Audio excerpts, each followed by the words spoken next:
In today's video, I'm going to teach you how to trim in AutoCAD. Trimming is one of those simple, high-impact tools that keeps your drawings clean and precise. Think of it as a quick way to shave off any extra bits of lines, arcs, or polylines that extend past where they should stop. If you've ever drawn construction lines or overshot a corner to make sure things intersect, trim is how you tidy everything up. Let's begin by calling the command. Type trim and press enter. You'll see your cursor is ready to work. From here, the process is very visual and intuitive.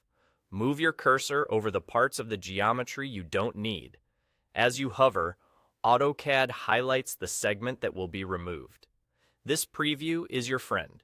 Use it to confirm you're about to cut the right piece.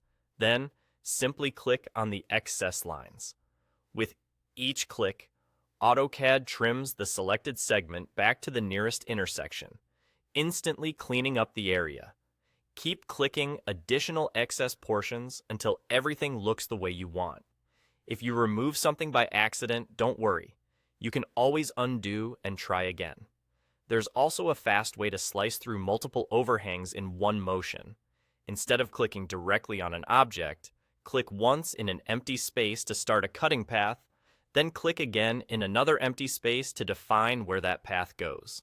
You're essentially drawing a temporary, invisible line across your geometry. Every overextended segment that the path intersects will be trimmed back to its nearest crossing. This is perfect when you've got a cluster of lines poking past a boundary and you want to clear them all at once with a clean sweep. A few practical tips as you work. Zoom in for precision when you're trimming tight corners or dense details. Hover before you click to double-check the preview so you only remove what you intend. If your drawing is busy, pan around and trim section by section. It's often faster and keeps you in control. And remember that trimming doesn't delete the whole object. It only removes the portion past an intersection, keeping the rest of your geometry intact and connected. Once you've clicked away the excess, take a final look to confirm the edges are neat and the corners meet exactly where they should. And there you go. The clean, controlled finish you want, done in just a few clicks, using trim. That's all.